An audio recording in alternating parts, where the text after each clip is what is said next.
Bom dia, boa tarde, boa noite. Você está no Fala Saldanha? Vamos dar então continuidade que é o nosso livro do Poder do Agora. Aqui no nosso capítulo 7, com o seguinte título: Portais para o Não Manifesto. Tópico: um mergulho profundo no corpo. Pergunta: comunidade de comentário que segue para o autor. Posso sentir a energia dentro do meu corpo, mas não me sinto capaz de ir mais fundo, como você sugeriu antes. Faça uma meditação. Não vai levar muito tempo. Só 10 a 15 minutos. Providencie para que não haja distrações externas, como telefonemas ou pessoas que possam interromper. Sente-se em uma cadeira, mas não encoste. Mantenha a coluna ereta. Isso ajuda a ficar alerta. Você também pode escolher uma posição favorita para meditar. Certifique-se de que o seu corpo está relaxado. Feche os olhos. Respire profundamente algumas vezes. Sinta a respiração na parte inferior do abdômen. Observe como ele se expande e se contrai levemente a cada entrada e saída do ar. Depois, tome consciência de todo o campo de energia interior do seu corpo. Não pense a respeito, apenas sinta-o. Ao fazer isso, você retira a consciência do campo da mente. Se ajudar, visualize a luz que descrevi anteriormente. Quando você não encontrar mais obstáculos em sentir o corpo interior como um campo único de energia, descarte, se possível, qualquer imagem visual e se concentre apenas na sensação. Se possível, descarte também qualquer imagem mental que você ainda tenha no corpo físico. O que sobrou é uma abrangente sensação de presença ou existência, uma percepção de um corpo interior sem fronteiras. A seguir, concentre sua atenção mais fundo nessa sensação. Forme uma unidade com ela. Junte-se de tal modo ao campo de energia que você não mais perceba a dualidade entre o observador e o observado, entre você e seu corpo. Assim, a separação entre o interior e o exterior também se dissolve nesse momento, e assim, não existe mais um corpo interior. Ao entrar profundamente no corpo, você transcendeu o corpo.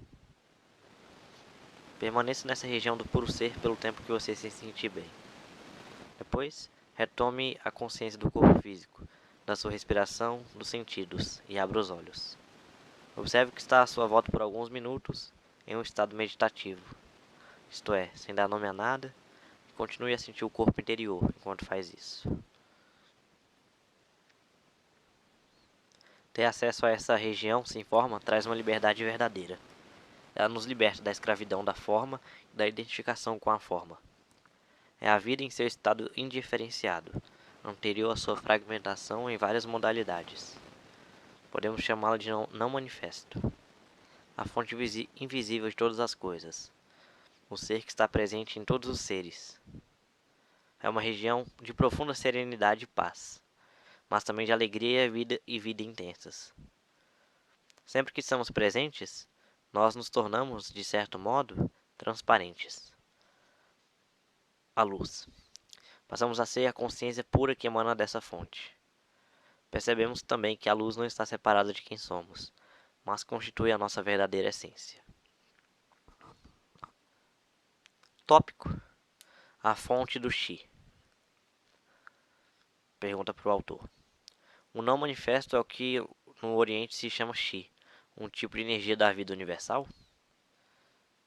Não. O não manifesto é a fonte do Chi. Chi é o campo de energia interna do nosso corpo. É a ponte entre o nosso exterior e a fonte. Situa-se no meio do caminho entre o que está manifesto, que é o mundo da forma, e o não manifesto. O Chi pode ser comparado a um rio ou a um fluxo de energia. Se concentrarmos o foco da consciência bem fundo no corpo interior, estamos traçando o curso desse rio de volta à sua fonte. O Chi é um movimento, enquanto o não manifesto é a serenidade. Quando alcançamos um ponto de absoluta serenidade, mas que, apesar de tudo, vibra com a vida, isso significa que fomos além do corpo interior e além do Chi, em direção à própria fonte, que é o não manifesto. O Chi é a ligação entre o não manifesto e o mundo físico.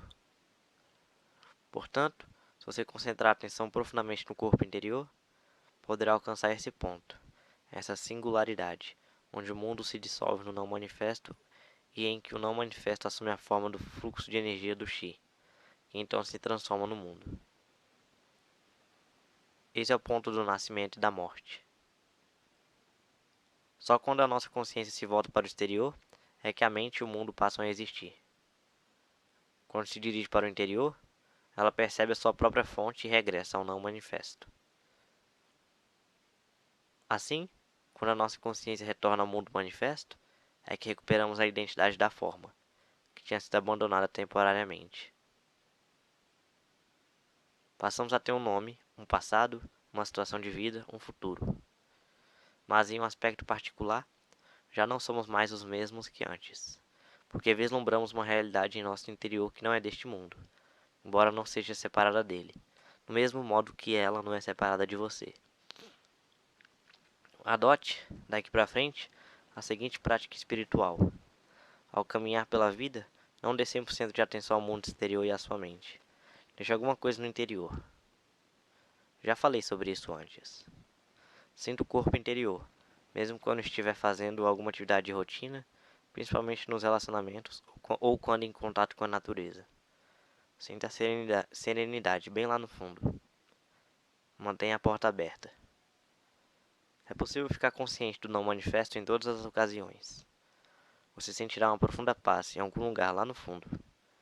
Uma serenidade que nunca abandonará você. Não importa o que aconteça lá fora. Você será a ponte entre o não manifesto e o manifesto, entre Deus e o mundo. E esse é o estado de conexão com a fonte. É o que chamamos iluminação. Não fique com a impressão de que o não manifesto é separado do manifesto. Como poderia? Ele é a vida no interior de todas as formas, a essência interior de tudo que existe. Ele impregna o mundo. Vou explicar. Tópico: um sono sem sonhos. Todas as noites, quando entramos na fase sem sonhos do sono profundo, fazemos uma viagem à região do não manifesto. É nesse momento que cada um de nós forma uma só unidade com a fonte. É da fonte que retiramos a energia vital que nos sustenta quando retornamos ao manifesto, o mundo das formas separadas. Essa energia é muito mais importante do que o alimento. Nem só de pão vive o homem. Mas não se chega ao sono sem sonhos de um modo consciente. Embora o corpo ainda esteja funcionando, nós já não existimos mais nesse estado. Você consegue imaginar o que seria penetrar no sono sem sonhos completamente consciente? É impossível imaginar, porque nesse estado não há conteúdo. O não manifesto não nos liberta, a menos que sejamos capazes de chegar a ele de modo consciente. Essa é a razão pela qual Jesus não disse que a verdade nos libertará, e sim que conheceremos a verdade, e a verdade nos libertará. Não se trata de um simples conceito de verdade. É a verdade da vida eterna além da forma, que só se conhece de um modo direto. Mas não tente ficar consciente no sono sem sonhos. É altamente improvável que você consiga. Na melhor das hipóteses, você pode permanecer consciente durante a fase do sonho, mas não além dela. É o chamado sonho lúcido. Pode ser interessante e fascinante, mas não é libertador. Portanto, use seu corpo interior como um portal de entrada para o não manifesto e mantenha-o aberto, de modo que você esteja em conexão com a fonte em todas as situações. Não faz diferença até onde interessa ao corpo interior, se o seu corpo exterior é velho ou novo, frágil ou rijo. O corpo interior não tem idade. Se você ainda não é capaz de sentir o corpo interior, use um dos outros portais, embora, em última análise, todos sejam a mesma coisa. Já falei bastante de alguns, mas vou mencioná-los de novo, bem rapidamente. Tópico: outros portais. O agora pode ser considerado como o portal principal. É um aspecto essencial de cada um dos outros portais, inclusive do corpo interior. Não podemos estar em nosso corpo sem que estejamos intensamente presentes no agora. O tempo e o manifesto estão indissoluvelmente ligados, do mesmo modo que o eterno agora e o não manifesto. Quando dissolvemos o tempo psicológico através de uma percepção intensa do momento presente, nos tornamos, direta ou indiretamente, conscientes do não manifesto. Diretamente, sentimos o não manifesto como o esplendor e o poder da nossa presença consciente. ou seja, sem conteúdo, apenas a presença. Indiretamente, temos consciência do não manifesto dentro e através do campo dos sentidos. Em outras palavras, sentimos a essência de Deus em cada criatura, cada flor, cada pedra, e concluímos que tudo que é sagrado. Essa é a razão pela qual Jesus, falando sobre a sua essência ou a identidade de Cristo, diz nas palavras de Tomé: rachem um pedaço de madeira, lá estou eu. Levantem uma pedra e me encontrarão ali. Um outro portal para o não manifesto é a paralisação do pensamento.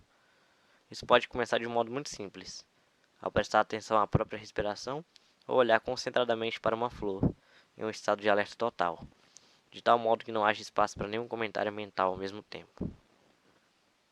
Existem muitas maneiras de criar um espaço no fluxo contínuo de pensamentos. É disso que trata a meditação. O pensamento pertence ao campo do manifesto. A atividade mental ou contínua nos mantém aprisionados no mundo da forma e funciona como uma tela opaca que nos impede de nos tornarmos conscientes do não manifesto, conscientes da inexistência da forma e da eterna essência de Deus, tanto em nós mesmos como em todas as coisas e criaturas. Quando estamos intensamente presentes, é claro que não precisamos nos preocupar com a paralisação do pensamento, porque a mente para automaticamente. Essa é a razão pela qual eu disse que o agora é um aspecto essencial de todos os outros portais. A entrega, ou seja, o abandono de qualquer resistência mental e emocional ao que é, também é um portal para o não manifesto. A razão disso é simples. Já que a resistência interior nos isola das outras pessoas, de nós mesmos e do mundo à nossa volta, fortalecendo a sensação de separação da qual o ego depende para sobreviver.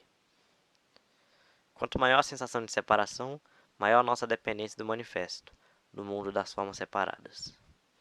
Quanto maior a ligação com o mundo das formas, mais dura e impenetrável será a nossa identificação com a forma.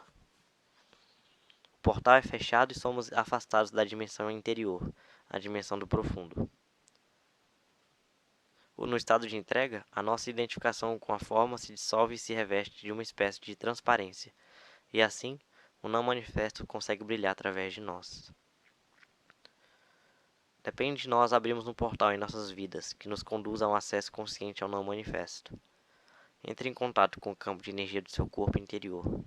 Esteja intensamente presente. Deixe-se se identificar com sua mente. Entregue-se àquilo que é. Podemos usar todos esses portais, mas só precisamos de um deles. Pergunta para o autor. O amor, com certeza, também é um desses portais? Não. Assim que um desses portais é aberto, o amor se apresenta para nós como uma realização da sensação de unidade. O amor não é um portal. Ele é o que vem através do portal até este mundo. Enquanto estivermos completamente envolvidos pela nossa identificação com a forma, o amor não pode existir. Nossa tarefa não é buscar o amor, mas sim encontrar um portal através do qual ele possa entrar. Tópico: o silêncio. Pergunta para o autor. Existem outros portais, além dos que você indicou? Existem. O não manifesto não é separado do manifesto. Ele está presente em todo o nosso mundo, mas se disfarça tão bem que quase ninguém o percebe. Se você souber onde procurar, vai encontrá-lo em todos os lugares. A cada momento um portal se abre. Você está escutando um cachorro latindo lá longe? Ou um carro passando? Escute atentamente. Consegue sentir a presença do não manifesto nessas ocasiões? Não consegue? Procure no silêncio, no lugar onde os sons nascem para onde retornam. Preste mais atenção ao silêncio do que aos sons. Prestar atenção ao silêncio exterior cria um silêncio interior, e a mente fica serena. Um portal está se abrindo. Cada som nasce no silêncio e morre no silêncio. Sua curta duração é cercada pelo silêncio. O silêncio torna possível que o som aconteça. É uma parte intrínseca, mas não manifesta de cada som, cada nota musical, cada melodia, cada palavra. O não manifesto está presente neste mundo como silêncio. Essa é a razão pela qual dizem que nada neste mundo é tão parecido com Deus quanto o silêncio. Só o que temos de fazer é prestar atenção a ele. Mesmo durante uma conversa, fique consciente dos espaços entre as palavras, dos curtos espaços de silêncio entre as frases. Ao fazer isso, uma dimensão da serenidade cresce dentro de você. Não conseguimos prestar atenção ao silêncio sem que, ao mesmo tempo, estejamos serenos em nosso interior. O silêncio está do lado de fora e a serenidade dentro de nós. Você penetrou no não manifesto. Tópico: o espaço. Do mesmo modo que o som não pode existir sem o silêncio, nenhuma coisa pode existir sem o nada, sem o espaço vazio. Cada objeto, material ou cada corpo veio do nada. Perdão. É cercado pelo nada e vai voltar para o nada. Até mesmo no interior de cada corpo existe muito mais nada do que algo. Os físicos nos dizem que a solidez da matéria é uma ilusão. Até a matéria aparente sólida, como nosso corpo, é quase 100% de espaço vazio. Tão grandes são as distâncias entre os átomos em comparação com o tamanho deles. Além disso, mesmo no interior de cada átomo, a maior parte é de espaço vazio. O que resta é mais como uma frequência vibracional do que partículas de matéria sólida, mais como uma nota musical. Os budistas sabem disso há mais de 2.500 anos. Forma é o vazio é forma, afirma o Sutra do Coração, também conhecido como Sutra da Sabedoria, um dos mais antigos e conhecidos textos budistas. A essência de todas as coisas é o vazio. O não manifesto não se apresenta neste mundo só como um silêncio. Ele também é o espaço que perpassa todo o universo físico, por dentro e por fora. É tão fácil de não percebermos quanto o silêncio. Todos nós prestamos atenção às coisas no espaço, mas quem presta atenção ao próprio espaço? Pergunta que fizeram ao autor. Você está sugerindo que o vazio, ou nada, é apenas nada e que existe alguma qualidade misteriosa nele? O que é o nada? Você não pode fazer uma pergunta dessas. A sua mente está tentando transformar nada em algo. No momento em que você já faz isso, já perdeu. O nada, o espaço, é a aparência do não manifesto como um fenômeno externalizado, em um mundo percebido pelos sentidos. É o máximo que alguém pode dizer a esse respeito, e até mesmo isso é uma espécie de paradoxo. O nada não pode se tornar um objeto de conhecimento. Não se pode fazer um doutorado sobre o nada. Quando os cientistas estudam o espaço, geralmente o transformam em alguma coisa e assim deixam de captar a verdadeira essência dele.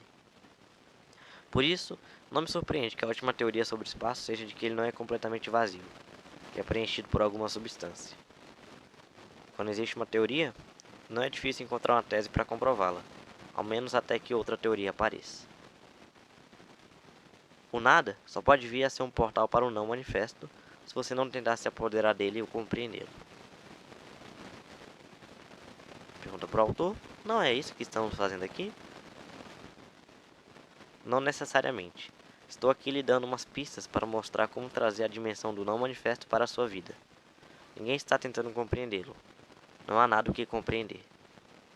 O espaço não tem existência. A palavra existir significa destacar-se. Não conseguimos compreender o espaço porque ele não se destaca. Embora não tenha uma existência em si mesmo, ele possibilita que todas as outras coisas existam. O silêncio também não tem uma existência, tampouco não manifesto. O que acontece então quando desviamos a nossa atenção dos objetos no espaço e passamos a perceber o espaço em si? Qual é a essência desta sala? Os móveis, os quadros, etc. estão dentro da sala, mas eles não são a sala. O chão, as paredes, o teto definem os limites da sala, mas também não são a sala. Qual é então a essência da sala? O espaço, é claro. O espaço vazio. Não haveria nenhuma sala sem ele. Como o espaço é nada, podemos dizer que aquilo que não está lá é mais importante do que aquilo que está. Portanto, tome consciência do espaço à sua volta. Não pense a respeito. Sinta-o do jeito que é. Preste atenção ao nada. Ao agir assim, acontece uma mudança de consciência dentro de você. E o motivo é que o equivalente interno dos objetos situados no espaço, tais como móveis, paredes, etc., são os objetos da nossa mente, pensamentos, emoções e os objetos dos sentidos. E o equivalente interno do espaço é a consciência, que torna possível a existência dos objetos da nossa mente. assim como o espaço torna possível que todas as coisas existam. Portanto, se desviar a atenção das coisas, os objetos no espaço, você automaticamente desvia a atenção dos objetos da sua mente também. Em outras palavras, você não pode pensar e estar consciente do espaço ou do silêncio. Ao tomar consciência do espaço vazio à sua volta, você se torna consciente do espaço de mente vazia, da consciência pura, que é o não manifesto. É assim que a contemplação do espaço pode se tornar um portal para você. O espaço e o silêncio são dois aspectos de uma mesma coisa, do mesmo nada. São formas exteriorizadas do espaço e do silêncio interiores, que significam a serenidade, o útero infinitamente criativo de toda a existência. Muitos seres humanos não têm a menor consciência dessa dimensão. Não existe espaço interior, não existe serenidade, não existe equilíbrio. Em outras palavras, eles conhecem o mundo, ou pensam que conhecem, mas não conhecem Deus. Identificam-se exclusivamente com as formas físicas e psicológicas que construíram, mas não têm consciência da essência. E como cada forma é altamente instável, vivem com medo. O medo causa uma profunda e distorcida percepção de nós mesmos e de outros seres humanos, uma distorção na nossa visão do mundo. Se uma revolução cósmica provocasse o fim do universo, o não manifesto não seria afetado.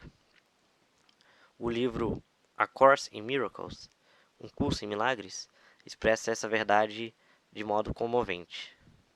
Nada real pode ser ameaçado. Nada irreal existe. Aqui reside a paz de Deus. Se você mantém uma conexão consciente com o não manifesto, você valoriza, ama e respeita profundamente o manifesto e cada forma de vida contida nele, como uma expressão da vida única além da forma. Você também sabe que cada forma vai se dissolver e que, no fim, nada lá fora tem tanta importância. Você conquistou o mundo, nas palavras de Jesus. Ou, como Buda colocou, você passou para outra margem.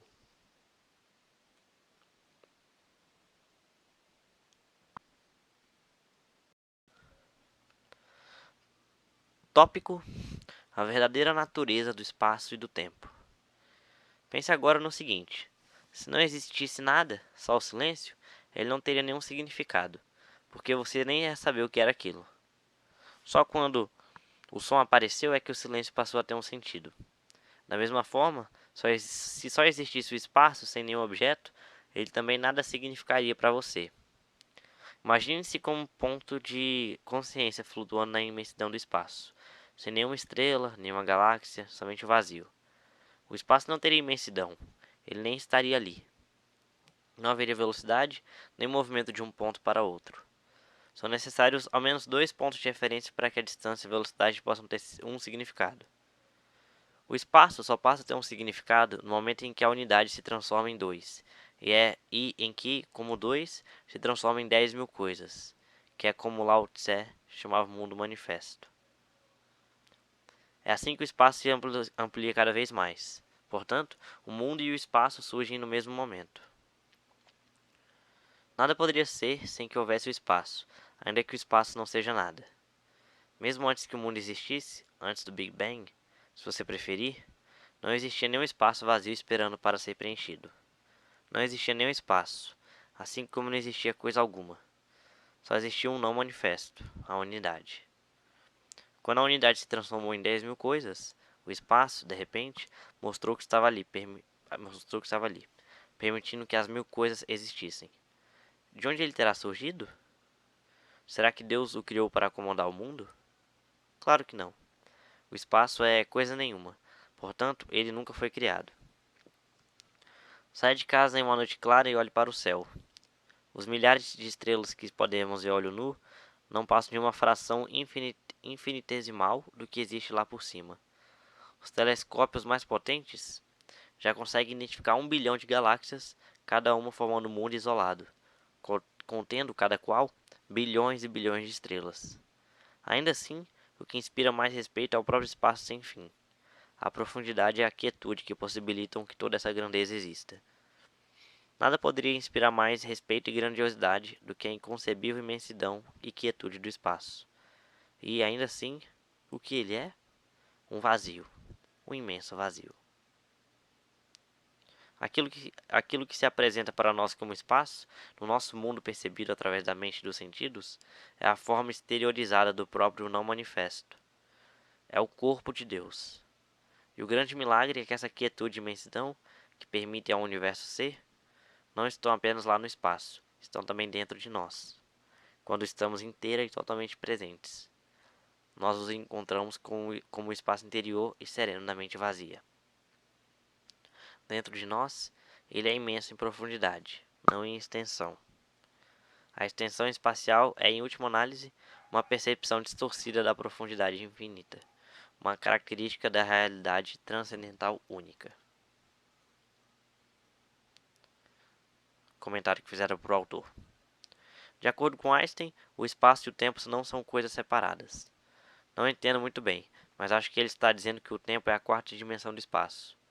Ele chama isso de o contínuo do tempo e espaço. Sim, o espaço e o tempo que percebemos são em essência uma ilusão, mas contêm uma cerne de verdade. Correspondem às duas características essenciais de Deus, que são a infinitude e a eternidade, vistas como se tivesse uma existência externa, fora de nós. Dentro de nós, o espaço e o tempo possuem um equivalente que nos revela não só a verdadeira natureza de cada um deles, como também a cada um de nós. Enquanto o espaço corresponde à quietude, a infinitamente profunda região da mente vazia, o tempo tem o seu equivalente interno na presença, na percepção do eterno agora. Lembre-se de que não há diferença entre os dois. Quando o espaço e o tempo são percebidos, em nosso interior, como um não manifesto, mente vazia e presença, o espaço exterior e o tempo continuam a existir para nós, mas perdem a importância. O mundo também continua a existir para nós, mas não nos impõe mais restrições. Portanto, o objetivo final do mundo não está dentro do mundo, mas na transcendência do mundo. Assim, assim como nós não teríamos a consciência do espaço se não houvesse objetos no espaço, o mundo é necessário para que o não manifesto seja percebido. Talvez você tenha ouvido o ensinamento budista. Se não houvesse ilusão, não haveria a iluminação. É através do mundo, e em última instância, através de você, que o não manifesto é reconhecido. Estamos aqui para tornar possível que o propósito divino do universo se revele. Veja só como você é importante. Tópico: a morte consciente. Além do sono sem sonhos, de que já tratei, existe mais um portal involuntário. Ele se abre, por breves momentos, na hora da nossa morte física. Mesmo que tenhamos perdido todas as outras oportunidades de alcançar a realização espiritual durante a vida, um último portal vai se abrir para nós, imediatamente após o nosso corpo ter morrido. Existem inúmeros relatos de pessoas que descreveram esse portal como uma luz irradiante, depois de regressarem do que é comumente conhecido como experiência de quase morte. Muitas pessoas falam também de uma sensação de serenidade abençoada e de uma paz profunda. No livro Tibetano dos Mortos, ela é descrita como o esplendor luminoso da luz branca do vazio, que seria o nosso verdadeiro eu. Esse portal abre-se apenas por breves segundos, e a menos que você tenha encontrado a dimensão do não manifesto durante a vida, provavelmente o deixará escapar. Muitas pessoas carregam uma grande resistência residual, medo, um forte apego à experiência sensorial, uma enorme identificação com o mundo manifesto. Então, quando vem o portal, afastam-se com medo e depois perdem a consciência. Muito do que acontece depois disso é involuntário e automático. Posteriormente, poderá haver um outro ciclo de nascimento e morte. A presença delas não foi ainda forte o bastante para uma imortalidade consciente. Pergunta para o autor. Então atravessar esse portal não significa destruição? Como em todos os outros portais, a nossa natureza radiante e verdadeira permanece, mas não a personalidade. Em qualquer caso, aquilo que for verdadeiro ou de real valor em nossa personalidade é que vai se revelar através dela, como a nossa verdadeira natureza. Isso nunca se perde. Nada que seja de valor, nada que seja real, jamais será perdido. A aproximação da morte e a morte em si, a dissolução da forma física, é sempre uma grande oportunidade para uma realização espiritual. Essa oportunidade é tragicamente perdida na maioria das vezes, visto que vivemos em uma cultura que é quase totalmente ignorante com relação à morte, assim como ignora quase totalmente qualquer coisa que realmente importe. Todo portal é um portal da morte do falso eu. Quando o atravessamos, deixamos de extrair a nossa identidade da nossa forma psicológica, construída pela mente. Percebemos então que a morte é uma ilusão, do mesmo modo que a nossa identificação com a forma era uma ilusão. O fim da ilusão é isso o que a morte significa. Ela só é dolorosa enquanto permanecemos presos à ilusão. Final do capítulo número 7.